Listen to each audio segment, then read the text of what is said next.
Hello, I'm Jane Dawson, Funding Programmes Director at Arts Council England. Welcome to this recorded session on the financial templates for National Portfolio Organisations 2023 to 26. Before I get started, I wanted to let you know about where you can go for more information and support.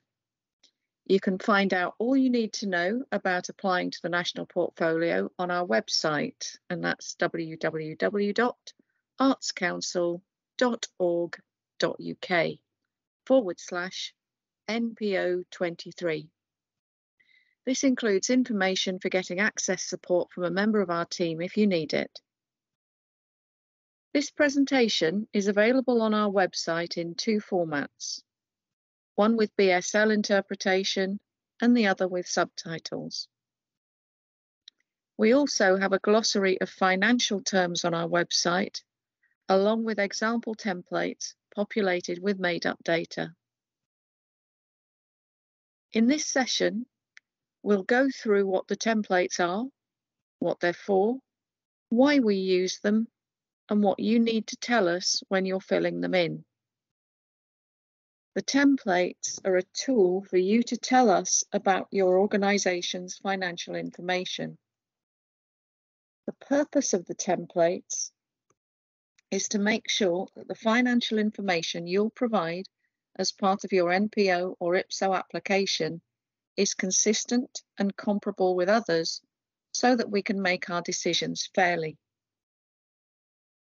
We understand that many organisations will have their own ways of monitoring and reporting financial activity and progress, and that reporting formats can vary greatly. It's for this reason that we've provided templates for this information, and we require them to be completed and submitted as part of all NPO and IPSO applications. Using templates allows us to easily, clearly and fairly assess applications. If you don't use the templates and this hasn't been agreed as a reasonable adjustment for access purposes, we will not be able to consider your application and it could be made ineligible. This video takes us through version 2 of the finance template.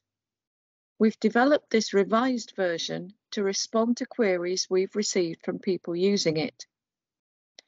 If, however, you've already started completing the first version we published, don't worry. You can continue to use that one if you want to, or you can transfer data onto this one. The decision is yours, and we can use either version in assessing your application. Let's take a closer look at the templates, starting at the beginning. So I'm here on the contents page. When you open the templates document, it always opens up with this contents page, and that provides links to each of the 3 financial templates you'll need to fill out. It also has a key on the right, just here, that lets you know what information we need you to input into each cell as we go through. There'll be a Return to Contents button on each template page, which you'll need to select to move between the 3 templates. Let's go and have a look at the balance sheet. There we are, full balance sheet. This is the first template in the document. You should complete the balance sheet template with information based on your organisation's position at the 31st of December 2021. This gives us a snapshot of the general financial health of your organisation at a moment in time and allows us to look across all the applications we receive. If you're part of a consortium, the balance sheet should be completed by the lead organisation with financial information for their own operation. The balance sheet template is based on a relatively standard reporting format. The information we ask for here aligns with the information organisations are required to provide in annual accounts. Let's take a quick look at the headings over here on the left-hand side. They should be familiar to you. Fixed assets, current liabilities, long-term liabilities, and then down at the bottom, fund balances and free reserves. You should include relevant items under each of the headings provided, as this will allow assessment across a large number of applications. This may mean you'll need to group a number of items together under the balance sheet lines we've provided. For example, there may be a few organisations or people that owe you money for work that you've done. So this would come under the trade debtors heading. You should add them all together and present a total amount for debtors here. Not all headings will apply for all organisations. For example, let's just move down a little bit. If you don't have defined benefit pension scheme liabilities here, or other items included on the balance sheet template for that matter, you should leave the cell blank. For local authorities or universities, the balance sheet can be for the organisation as a whole. This balance sheet does not have to be independently audited or certified. It can be drawn from your internal accounts at the 31st of December. So here's the Return to Contents button. So let's click back there and select the next section, Annual Budget. Let's go back to the top again. So this is the second template for your annual budget. You're required to complete the budget template with your organisation's detailed budget for the financial year 23-24, that's here. And by 23-24, we mean the 1st of April 2023 to the 31st of March 2024. We know that some organisations will have a different financial year, but we need to see information presented to match our financial year, as that is how funding would be allocated. We also need to see your indicative budgets for the following 2 years. By indicative budgets, we mean budgets that serve to give a direction of travel and a representative of the plans that you have for those years. These indicative budgets may be preliminary or draft rather than finalised. We know that plans change. Before going on, let's just take a quick look at these headings, which will look familiar to you, I'm sure.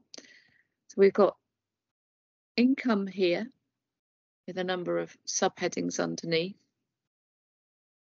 Then expenditure, and that's grouped under staffing. Direct activity costs. We have a full explanation of what we mean by direct activity costs in our frequently asked questions. Overheads here, coming down to a total at the bottom, total expenditure, so that adds in all of the subtotals together. And then information on total funds and free reserves. Also got a line here that shows what your surplus or deficit is for that year based on your projected income and expenditure.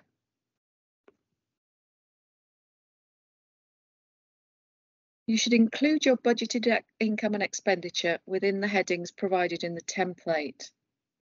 We understand that some organisations may budget and report in different detail than is set out here. However, this is the level of detail we will need to assess your application. This might mean that you'll need to group types of income or expenditure together to include within the headings provided. As an example, direct activity costs here may include fees for freelancers, as well as production costs such as room hire and materials where relevant. we know that there will be quite a few separate items of expenditure that make up this line. You can include brief notes on exceptional items in the relevant box in this note column on the far right-hand side. For example, you may have grouped a few things together under one heading, but need to explain a material item included that might appear to distort a line in the budget. As an example, you may be planning to purchase some digital equipment for a particular exhibition that won't be depreciated.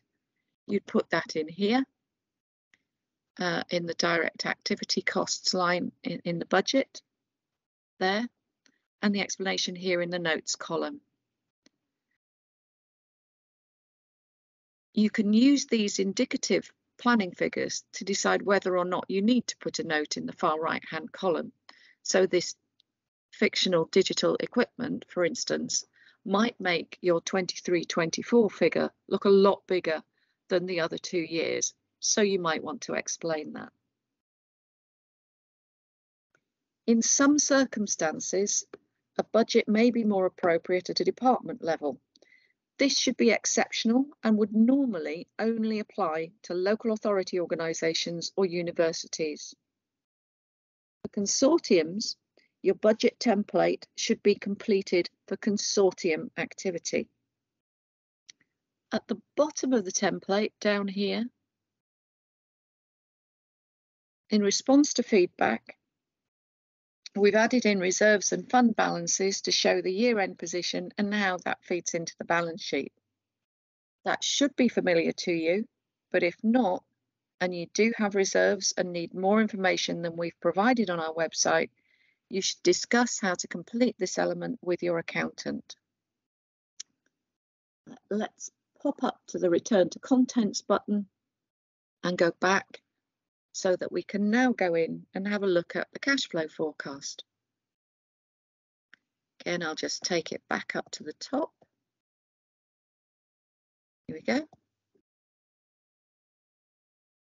So, cash flow forecast, again, with lots of familiar headings to you, grouped under income, then expenditure,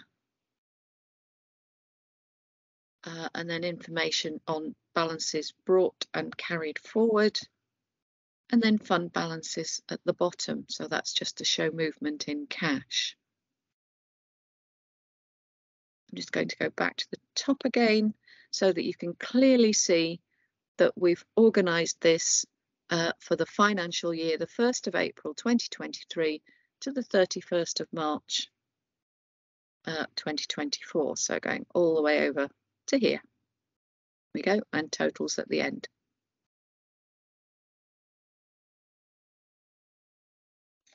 So the cash flow forecast template is the third and final of these financial templates. The cash flow forecast should be completed for the period 1st of April, 31st of March, as I said, whatever your financial year. Your organisation's cash flow forecast should indicate the anticipated source of cash income and also your expenditure for each month, showing the impact on the cash position. The cash flow forecast should be a summary of all cash transactions. You should include your projected cash income and expenditure within the headings provided in the template. As I mentioned before, we do understand that your organisation may not report in exactly the same way as we're asking you to do here, but this is the level of detail we require in order to assess applications. This may mean you need to group types of cash income or expenditure together within the headings provided. So here we are, and again, the classic example here is direct activity costs, where you've just got one line, whereas you may have lots of different items underneath that budget heading from the previous template. So for many organisations, your cash flow totals for income and expenditure will be almost the same as your budget, but this will vary. And do think about your cash flow carefully. For example, here we are. Let's have a look at the mortgage rent line. If your annual rent is £12,000 and you pay it quarterly, include how much you expect to pay and when you expect to pay it. Don't just put it in as £1,000 a month. And just moving down to think about the balance brought forward figure.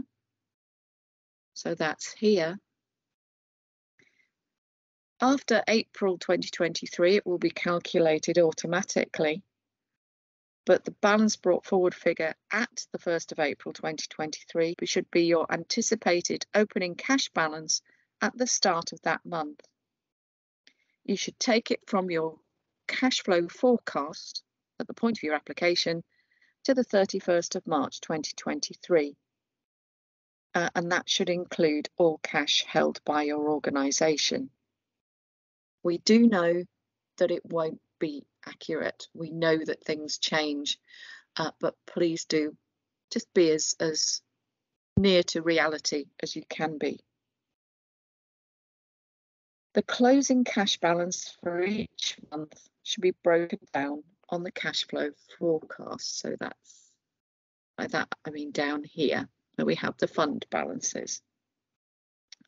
This is to make it clear whether the sources of the cash are restricted, meaning you can't use it for general purposes, for example, including endowment funds, or unrestricted designated or unrestricted general.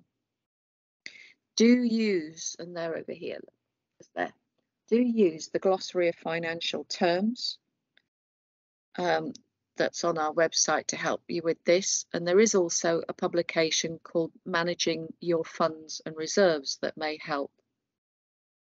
But if you need more information about reserves than is provided here or on our website, you should speak to your accountant.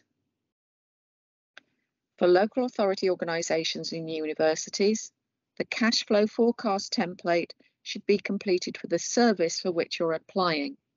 For example, a museum or library service.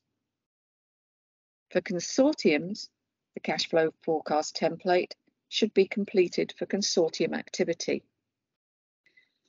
We'll go back to the content screen now. There we go. And that's your walkthrough of the financial templates complete. Before I go, I wanted to go over the next steps that you should be thinking about at this point.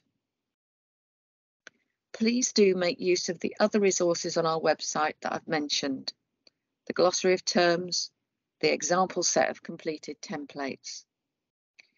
You may also find other information on the website helpful, for example, publications on business planning and managing your funds and reserves. For all of that and information on how to get in touch with us and to see more about the Access support offer we have, please visit our website. Thank you for watching and listening.